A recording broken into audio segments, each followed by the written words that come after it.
Voici la forteresse de Bač, en Serbie. Enfin, plutôt ce qu'il en reste.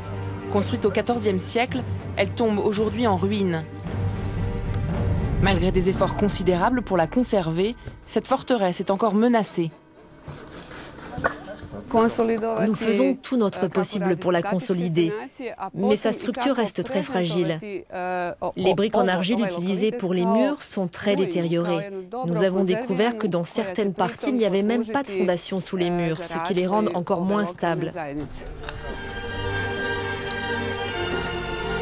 Pour trouver des solutions, des chercheurs européens se sont associés au travail des archéologues et des professionnels de la conservation. L'objet de leurs recherches, comprendre la composition de ces murs. Grâce à leurs analyses, ils ont pu mettre au point un matériau de revêtement innovant destiné à protéger ces vieilles briques. Tout ça de façon écologique.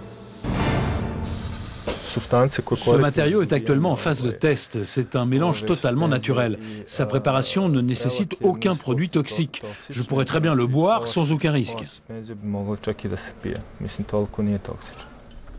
Le but de ces recherches, élaborer de nouveaux produits écologiques capables de protéger les sites historiques fragilisés par le gel, l'eau, les agents organiques ou encore par la corrosion.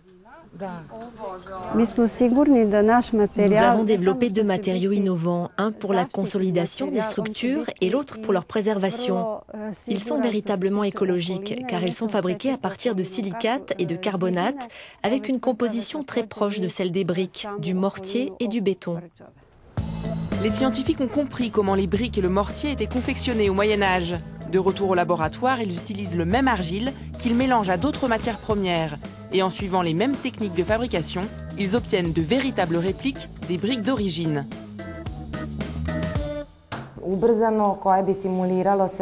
Une fois fabriquées, nous devons détériorer artificiellement ces répliques de briques. Nous les exposons au sel, à des cycles de gel, de dégel, au dioxyde de soufre et au dioxyde de carbone. Et nous les altérons avec des agents polluants microbiologiques. Fabriqués eux aussi en laboratoire, les matériaux de conservation et de préservation sont pulvérisés sur les briques artificiellement détériorées. Le résultat est ensuite minutieusement contrôlé. D'après les scientifiques, les tests préliminaires sont plutôt convaincants. Nos recherches montrent que ce matériau de préservation a effectivement des propriétés de photocatalyse.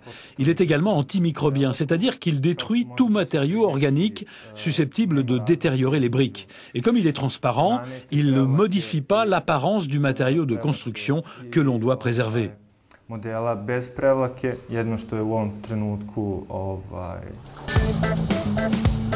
Cette entreprise de matériaux de construction s'est associée aux recherches. Ici, on produit du stuc et du plastique à une échelle industrielle.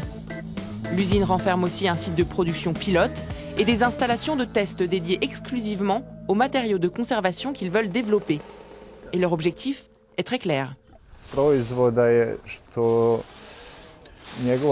C'est un produit très innovant qui peut nous garantir une bonne place sur le marché. Il est fait à partir de matériaux très simples et il est facile à produire. Si les recherches prouvent son efficacité, il pourrait être mis sur le marché d'ici 3 ans. Selon les chercheurs, ce produit est une formidable avancée pour la conservation des vieilles briques. Pour les briques de cette forteresse, mais aussi pour celles de milliers d'autres monuments historiques disséminés en Europe.